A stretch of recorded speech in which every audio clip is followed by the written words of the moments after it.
বাবা মানেই নির্ভরতা, আর আস্থার আরেক নাম। বাবা মানে ভালোবাসার সুরক্ষিত ছাদ ও পরম মমতার হাত। কিন্তু সেই বাবাই যখন পরম আশ্রয়ের বদলে নিজের অবুঝ সন্তানের ঘাতক হয়ে ওঠেন, তখন প্রশ্ন ওঠে পুরো সমাজ আর মানবতার বিবেক নিয়ে। সন্তানকে আগলে রাখার দায়িত্ব যার, তার হাতেই এমন এক নৃশংসতার ঘটনা ঘটেছে। একমাত্র স্মার্ট সিটি বসুন্ধরা, আধুনিকতায় এক ধাপ এগিয়ে।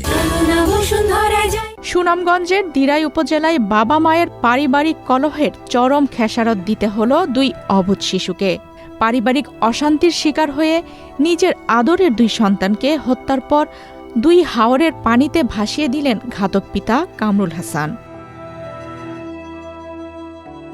জানা যায়, সুনামগঞ্জের দিরাই উপজেলার পেরুয়া মধুপুর গ্রামের বাসিন্দা কামরুল হাসানের 4 সন্তান। পারিবারিক বিষয়ে প্রায়শই তার স্ত্রী ও নিজ মায়ের মধ্যে ঝগড়া বিবাদ লেগেই থাকত। 7 আগস্ট শুক্রবার দুপুরে দুই সন্তান মারামারি করায় কামরুলের স্ত্রী তাদের বেধড়ক মারধর করেন। এ নিয়ে কামরুলের মায়ের সঙ্গে তার স্ত্রীর প্রচণ্ড ঝগড়া হয়।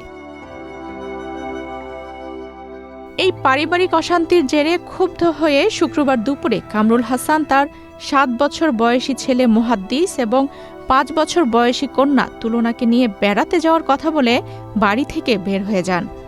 প্রথমে তিনি সন্তানদের নিয়ে সিলেটে গিয়ে 2 দিন অবস্থান করেন। এরপর 10 আগস্ট সন্ধ্যার পর বাসে করে বাড়ির উদ্দেশ্যে রওনা হন। কিন্তু বাড়ি না ফিরে রাত আনুমানিক 9টার দিকে শান্তিগঞ্জ উপজেলার ডাবর এলাকায় বাস থেকে নেমে পড়েন। সেখানেই 2 সন্তানকে তিনি ঘুমের ওষুধ খাইয়ে অচেতন করেন। এরপর প্রথমে ঘুমন্ত শিশুকন্যা তুলনাকে শ্বাসরোধ করে হত্যা করে ডাবর এলাকার হাওরের পানিতে ফেলে দেন কামরুল। এরপর সেখান থেকে বড় ছেলে মুহাদ্দিসকে নিয়ে সুনামগঞ্জ সদর উপজেলার গোবিন্দপুর এলাকায় এসে তাকেও একই কায়দায় হত্যা করে দেখার হাওরের পানিতে ভাসিয়ে দেন। এদিকে সন্তানদের নিয়ে বের হয়ে যাওয়ার 3 দিন পর কামরুল একা বাড়িতে ফিরে এলে স্বজনদের সন্দেহ হয়। ইতিপূর্বে এই ঘটনায় দিরাই থানায় একটি সাধারণ ডায়েরি করে তার পরিবার।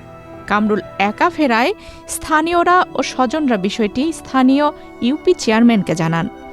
পরে চেয়ারম্যানের মাধ্যমে খবর পেয়ে পুলিশ বুধবার দুপুরে নিজ বাড়ি থেকে কামরুল হাসানকে আটক করে। আটকের পর পুলিশের প্রাথমিক জিজ্ঞাসাবাদে ঘাতক বাবা কামরুল হাসান নিজের 2 সন্তানকে নির্মমভাবে হত্যার কথা স্বীকার করেন। তাকে তো পাবলিক আটকে রাখছিল, পরে আমরা পুলিশ গিয়া উদ্ধার করছে, আনছি। আনার পরে জিজ্ঞাসাবাদে সে প্রাথমিকভাবে বলতেছে যে তার বাচ্চা দুটাকে সে একটা ডাবর এলাকায় আর একটা দেখার হাওর এলাকায়, এটা সুনামগঞ্জ সদর থানাধীন, ওখানে মেরে ফেলে দিছি। তো তার কথা অনুযায়ী 2টা লাশ উদ্ধার হয়েছে। একটা শান্তিগঞ্জ থানার সদর থানায় পড়ছে।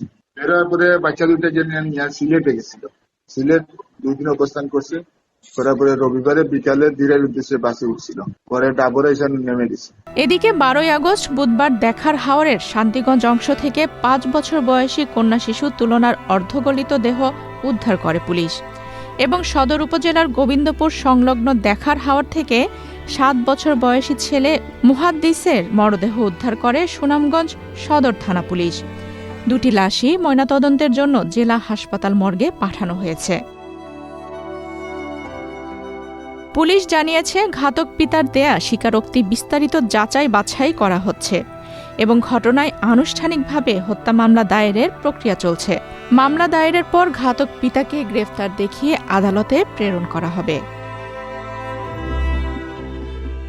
আফসানা রিপা, বাংলাদেশ প্রতিদিন।